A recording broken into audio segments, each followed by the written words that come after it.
What if I told you that right now, as you sit here, the clock is running out on you? Not tomorrow, not next week. Right now. The moment you hear my voice, another second is gone, and you will never get it back. You've been told your whole life that you have time, that you can wait for the right moment, that you can start when you're ready. That's a lie. The truth, the right moment never comes. And the people who wait for it, they end up with nothing but memories of what they could have done. Some of you are already wasting your life, and you don't even know it. You think scrolling, binge-watching, and numbing yourself is harmless. You think you can make up for lost time later. But later doesn't exist. Later is the most dangerous word in the human language. Because later turns into never. I'm not here to comfort you. I'm here to wake you up. To grab you out of the sleepwalk you've been living in. And if you're brave enough to stay with me, if you're willing to listen without making excuses, then you just might walk out of here ready to actually live before it's too late. You have no idea how little time you actually have. That's not me trying to scare you. That's just math. Let's break it down. If the average lifespan in your country is, say, 78 years, that's 28 years. Sounds like a lot, right? Now start subtracting. You've already lived through some of them. Maybe 20 years, 30 years, 40 years gone. Subtract the years you spent as a kid, the years you wasted doing things that didn't matter, the years you'll lose in the future to illness, fatigue, or simply being too old to do what you want to do. What you're left with is a fraction of what you think you have. The problem is, most people live as if they have forever. They say, I'll start next year, or I'll do it when I have more money, or I'll try once things calm down. And while they're saying that, the sand in their hourglass keeps falling. Every tick of the clock is a grain of sand you can't put back. It's not a movie. There's no rewind button, no second take. Every day you waste is gone forever. Think about it. Yesterday you said you'd start today. But today you're thinking, I'll start tomorrow. That's how decades vanish.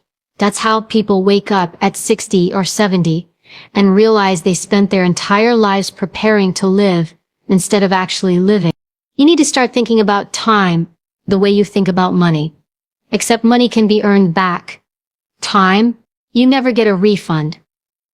Imagine someone stealing $100 from your wallet every day. You'd be furious, you'd fight back, you'd make changes. But every day, life is taking 24 hours from you, and you just shrug and waste it on things that bring you nothing. The only difference is that time is more valuable than any amount of money. But because you can't see it leaving your pocket, you don't react. Here's the harsh truth. You are not promised tomorrow. You know that, but you don't live like it. You think tragedy happens to other people, but you've seen the stories, the healthy person who dies in an accident, the friend who doesn't wake up the next morning, the family member gone too soon. The reality is, you have no guarantee you'll see another week, another month, another year. And even if you do live to be old, ask yourself, what kind of life will you have? If you keep wasting time now, will you be fit enough to travel when you're 70? Will you have the energy to start the business you've been dreaming about? Will you have the mental sharpness to write that book or record that song or learn that skill? The longer you wait, the more doors close. Not because the world is unfair, but because time changes you. The people who live extraordinary lives aren't necessarily smarter or luckier than you. They simply treat time as their most valuable resource. They say no to distractions. They focus on what matters.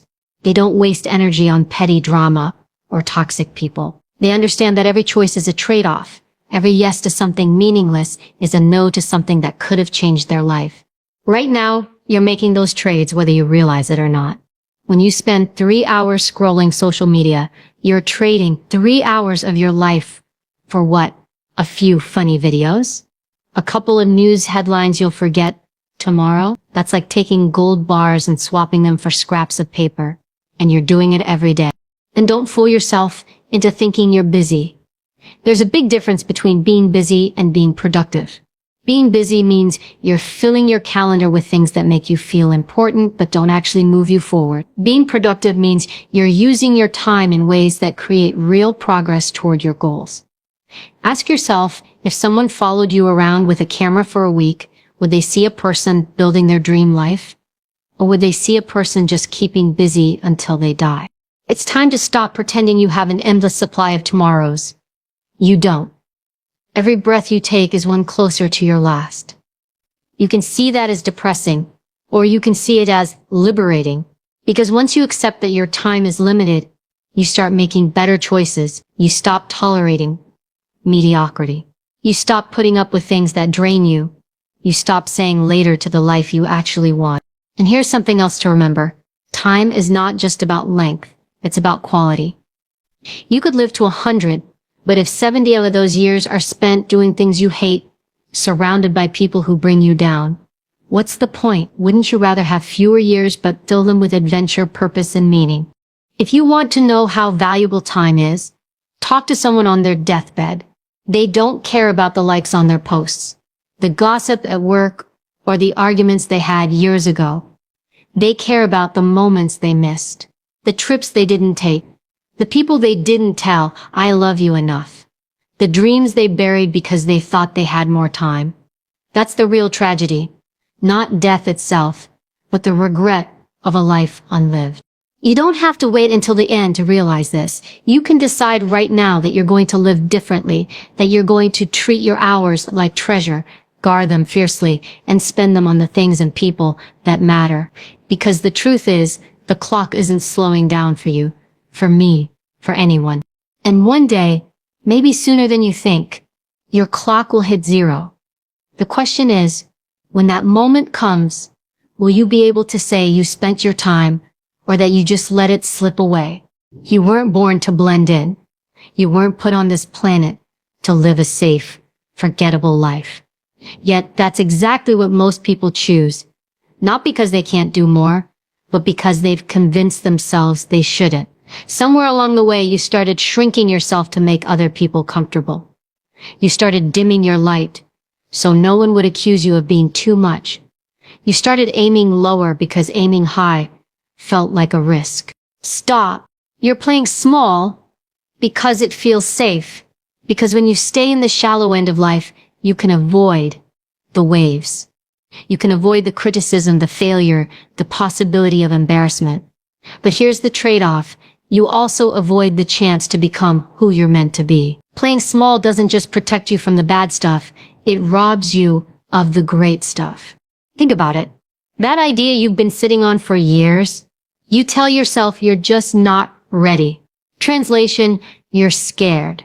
Scared that if you try, you might fail. But here's the reality you don't want to face. By not trying, you're already failing. Failure isn't the moment you fall. Failure is the moment you decide you're not even going to step into the ring. And don't kid yourself. Small doesn't mean safe forever. Life has a way of punishing stagnation.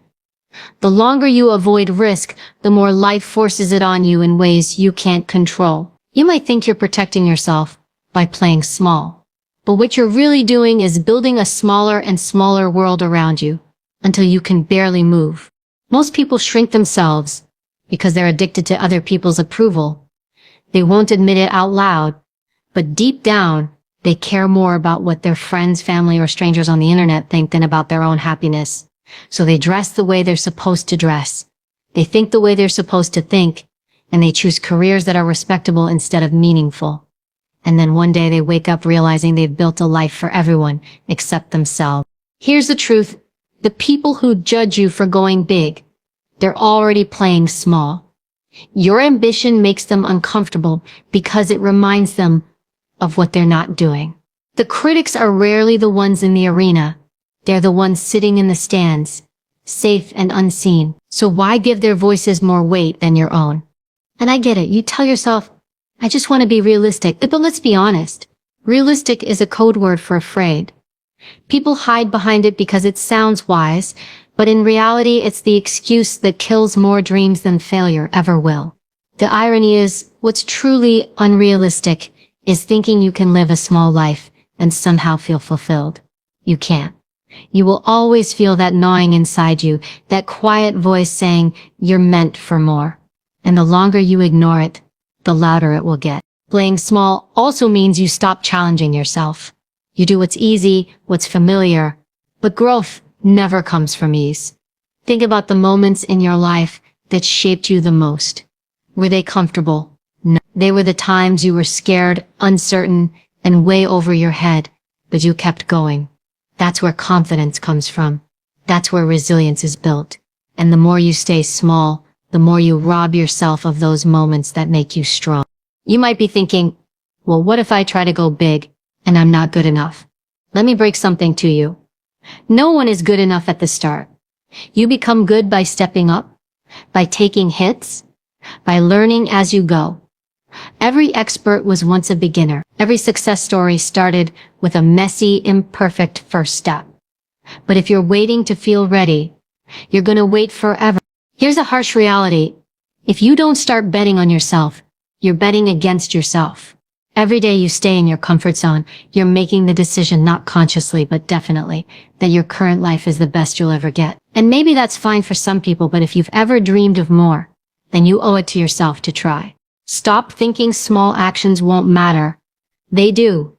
That side project, that phone call, that gym session, that one email, that's how momentum is built. But small thinking kills momentum before it starts. It convinces you that the gap between where you are and where you want to be is too wide, so you don't take the first step. What you don't realize is every step you take changes who you are, and the person you become will know how to take the next one. You don't need permission to live bigger. You don't need the perfect plan. You don't need everyone to cheer you on. You just need to decide right now that you will no longer shrink to fit the expectations of people who aren't even living their own best life. Playing small is a habit, and so is playing big. The difference is that one leaves you invisible, and the other makes you impossible to ignore. You might lose some people along the way. You might get criticized. You might fail more than once. But at least you'll be in the game. At least you'll be building a life that feels like yours. The world doesn't benefit from your silence. It doesn't grow because you stayed quiet in the meeting, or kept your ideas in a notebook, or never raised your hand. Somewhere, someone is waiting for exactly what you have to give, but they'll never see it if you keep hiding it. So take up space, speak louder, swing bigger, dare to be noticed, because in the end, the only person you need to answer to is the one staring back at you in the mirror. And when that day comes, you don't want to see regret in their eyes. You want to see someone who went all in, no matter the outcome. Everything in your life right now, the good, the bad, the ugly, is the result of choices you made. That's not meant to shame you. That's meant to empower you. Because if you made choices that got you here, you can make different choices that will get you somewhere else. The problem is, most people don't want that level of responsibility. They'd rather point fingers. They'd rather believe their life is the way it is because of their parents, their boss, the government, the economy, the school system, or some twist of bad luck. It's easier to blame something else because then you don't have to change. If you convince yourself you're powerless, then you get to stay comfortable, even if that comfort is slowly killing you. You can sit on the couch, scroll on your phone, and tell yourself it's not my fault, but deep down you know it is. And until you own that, nothing will change. Your life is not a group project. Nobody else is going to carry your weight. Yes, maybe you started at a disadvantage. Maybe you've been hurt, abandoned, overlooked. That's reality. But reality is not a permission slip to quit. Plenty of people have started with less than you and created lives they're proud of because they stopped focusing on what they couldn't control and started mastering what they could. Every single day, you're making decisions that shape your future.